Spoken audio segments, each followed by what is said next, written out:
Hello, everyone. Thank you for joining us on the program. Osun politics is once again in focus ahead of the 2026 election. We saw an APC governorship primary preceded by allegations of selective disqualification. We also saw protests by aggrieved aspirants and then a last-minute intervention from President Bola Tinubu to restore party order.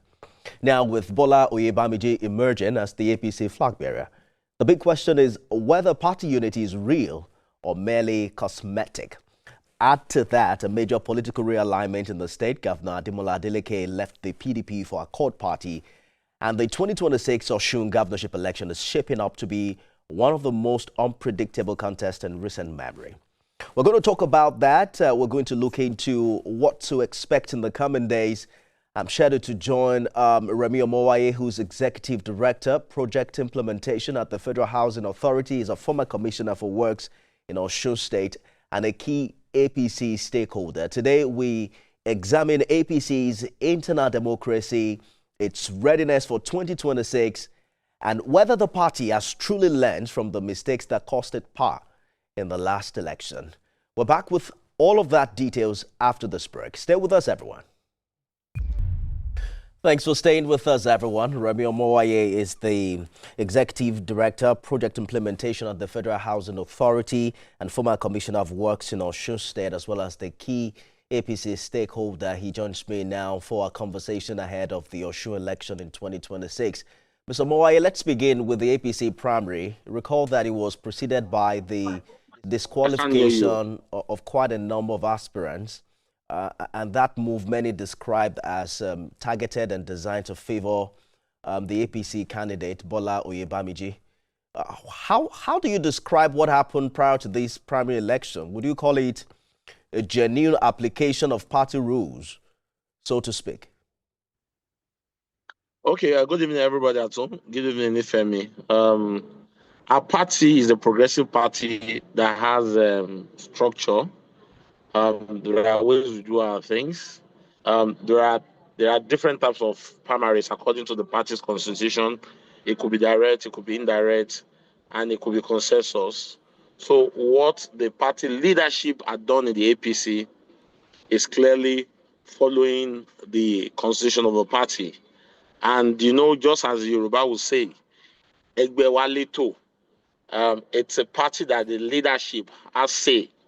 And the leaders have spoken, and we have all heed the leaders. I mean, that's the decision of the leaders. And they've taken decision in our best interest because there's a particular senatorial district in Osun West that has been clamoring that it is their turn under the progressive to produce a governor. So we feel this is the decision of the leaders. And the leaders want us to win the election. So they obviously give us our best candidate. I must say this, all our aspirants are eminently qualified. In fact, there's none of our aspirants that will not deceive the incumbent governor.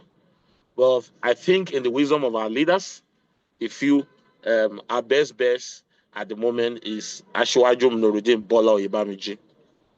He has already gotten a new title. I didn't know he answers Asiwaju as well. I understand the wisdom of the leadership, but the way and manner the whole thing play out is of concern to people who are interested in Osun politics. For instance, the protesters amongst the aspirants had argued that the screening process lacked transparency and fairness. And there are conversations as to whether or not we've seen a concrete step taken by the APC to convince aggrieved aspirants that the process was not predetermined. You recall that we saw President Tinubu having to intervene personally to calm tensions. And then we have now also heard from the other aspirants issuing statements pledging loyalty to party supremacy, as you have said. But in practical times, what has the APC done really to turn wounded ambition into genuine commitment? Speaking about these other aspirants who are now have to support Oyebamiji ahead of this election. Okay, Nifen, I must say this clearly. What happened in the case of Osun is the same thing that happened in Ekiti State.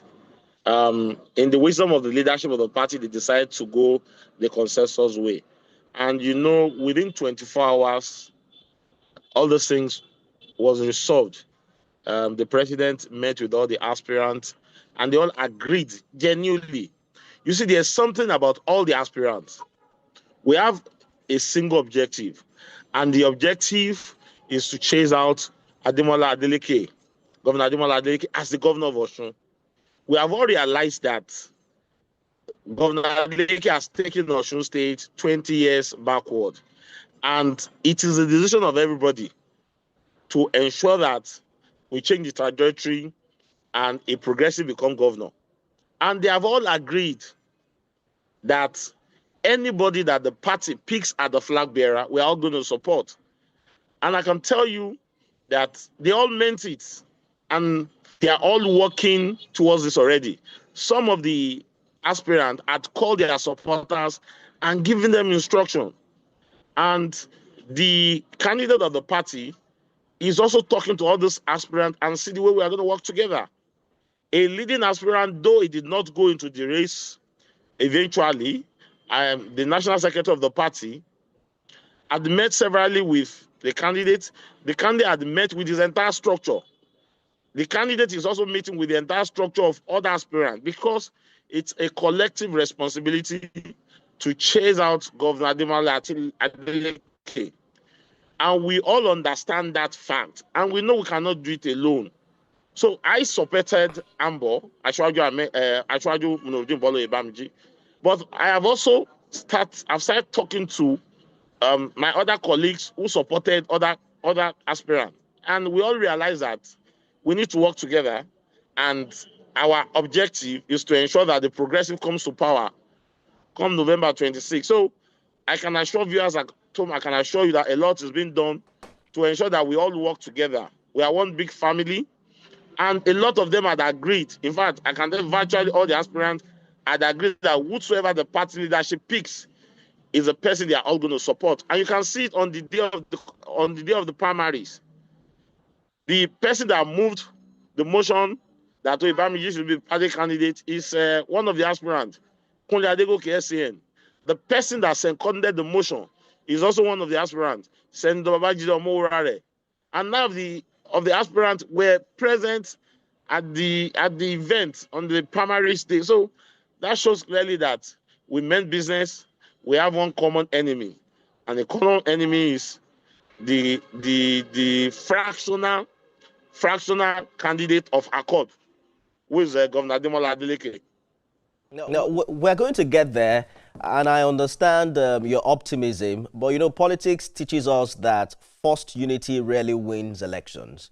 And there are conversations as to how confident members of your party are that these aspirants won't work against the party quietly, especially at ward and polling unit level. A similar internal division famously cost the APC the last governorship election. What exactly has the party learned from that loss? And what would you say it's doing differently this time? Well, the thing is, we are playing our politics better. And I must say this, none of the aspirants will see the reasons to work against the party. Our candidate, Ashwaju Bola Oyebamiji, is a fine gentleman. He has reached out to all of them. We have all agreed to work together as one big team and one big family. And the party leadership in the state is also working assiduously on reconciliation. So, see reasons to work against the party. And let me also tell you this. Politics is local. Politics is how you can do your politics and how you can get people to work with you. The greatest challenge the Ademola Adeleke government has today is he has failed as governor. A lot of his lieutenants, a lot of strong politicians within the PDP that used to be his supporter had all left him.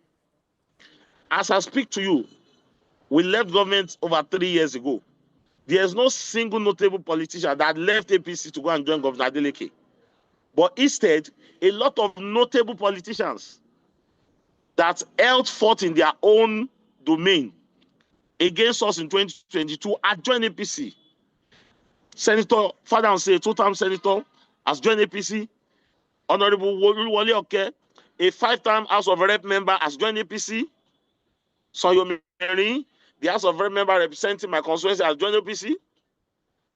Bimbaji Nsoro, the House of Rep member for Ife, has joined. Senator Jagunla, the senator representing Osun Central, has joined. Dr. Babayemi, a leading aspirant in APC, came from PDP. Akin Ogunbi, a leading aspirant in APC, came from PDP. Kayode Ojoye, a former governorship aspirant, and a lot more. They have all joined APC. There is no notable politician in APC that joined PDP or Accord. So politics is local. Those were men that delivered, that supported Governor Adeleke against us in 2022. And just as I said, we have learned politics more. And the leader of the party in the state, Adegboyega Oyetola, had managed the party so well in the last 3 years. And he has groomed and prepared the party for victory come August 8, 2026. I must say this, I'm on the national TV. Adegboyega Oyetola, the Minister for Marine and Blue Economy, had managed the party so well that the party is ready for election against the incumbent. And I can tell you, we are going to deceive the incumbent. We are going to defeat the incumbent because the incumbent had failed. A lot of people had left him. I hear you, Mr. Mawai. To win. Let's talk about your former boss for a minute, because there are claims that he perhaps still exerts enormous influence over party structures and decisions. And we've heard some of the aspirants say that, what authority does he have to lead the party, considering that he failed to get the party to win in the last election? I want to talk about a specific name, Iyola Omishore. You are aware about the decisive role he played in rallying forces for former Governor Oyetola's second term.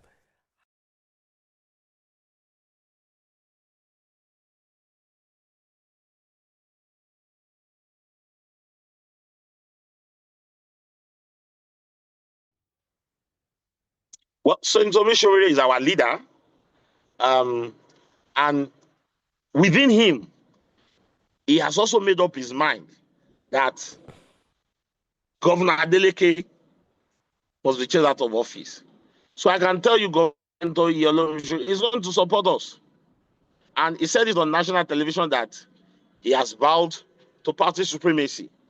So, and in politics, as a politician, addition is important. We are still winning more people from the comatose, nearly dead PDP, and even those in Accord. So I can tell you, Senator Iyola Omishore is also going to support us. He has said it on national television, and I don't think he has any reasons not to support us. And I can tell you, okay, you will say something? Yes, because critics say that APC often remembers Omishore only when elections are near, and whether or not the party truly has rebuilt trust with him, or whether this is another tactical alliance. But I want to... yes, please go ahead. That's not true. APC, the leadership in the state, the leadership in the Southwest, made Senator Iyola Omishore the national secretary of the party.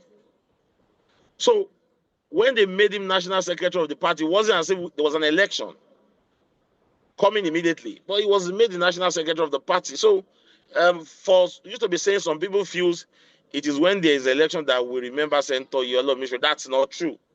Senator Iyola Omishore is a progressive, and is going to try all within his reach to also make sure that he joins hands with all other aspirants and the candidate of our party and the leader of the party in the state, Alhaji Adegboyega Oyetola, to ensure that we deliver Osun for APC. So I'm sure Senator Iyola Omishore is fully on board.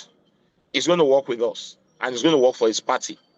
APC leaders often criticize Governor Adeleke's performance, like you've done even in this interview. But when you listen to the governor, he's also saying that when you consider issues like infrastructure, workers' welfare, local governance, that what he's doing really is correcting APC's failure. And he's referring specifically to the administration of Governor Oyetola, which I believe you served as commissioner. Beyond the rhetorics. What specific data or outcomes contradict that narrative? Okay, one, Governor Ademola Adeleke is not in charge. It does not even know what is happening in the state. It's quite unfortunate. And the people of Osun has already rejected him. I come from Ilesha. I am in Ilesha as I speak to you. We had our Ude festival a few days ago. When he was reading his speech, people were booing him. Why? Because Governor Adegboyega gave us university in Ilesha. Today, school fees of University of Ilesha is as much as 1.5 million naira. School fees of a state-owned university. When we were in government, the Adegboyega government, we did school needs assessment. And we discovered we needed about 5,000 teachers to at least help our school structure. But because we didn't have money, allocation was bad. During Governor Oyetola, we were getting minus allocation from FAC. It was that bad. So Governor Oyetola struggled to employ 1,500 teachers when we needed about 5,000. But do you know, Governor Adeleke came and he sacked these 1,005 teachers. And he claimed they were recruited by Governor Oyetola. These teachers, we got JAMB to conduct the recruitment exams for them. Governor Adeleke came and he sacked those 1,005 teachers. And do you know the pathetic thing? Till date, he has not replaced them. To now make matters worse, he called young job seekers that they should come and apply for job. They collected money from them. Today, they've not called one person. 3 years after, you have not replaced them. In fact, there are some local government that you don't have a single physics teacher in Osun State. As I speak to you, local government had been under lock and key, since February. LADC, instigated by Governor Adeleke. Now he talks about infrastructure. I served as the Commissioner for Works under Oyetola. Governor Adeleke is the Commissioner for Works. I challenged him to a debate. They did road in a place called Egbedi. I mean, Egbedore local government. The following day, it rained and it washed away the road. I come from Ilesha. There's a dualization they did in Ilesha. Before they finished the road, potholes have started emanating on the road. In this time and age, you are doing a road and the following day rain is washing it away. All right. Security is zero. The health center is zero. When Governor Oyetola was there, we revitalized and repaired 332 primary care centers. Mr. Moye, we put the plug and put his own and just painted. We will have completely run out of time. And we put facility. I'm afraid we have to go now. And by the way, Governor Ademola has, Governor Adeleke has a right of reply in case he would like to reply and give us his own point of view on some of the issues you have raised. Interesting days ahead for Osun election. Nifemi, facts, these facts don't lie. The facts are there. I hear you clearly. So if he wants to repair, is welcome, but the facts are there and we'll continue to push out the fact for the people to see the truth. All right. Remy Omowaye is Executive Director, Project Implementation at the Federal Housing Authority, former Commissioner of Works in Osun State. Thank you so much for talking to us on the program this evening. And that's our show today, everyone. Remember, you can watch it again at midnight and 6 a.m. tomorrow. I am Nifemi Oguntoye. See you again soon.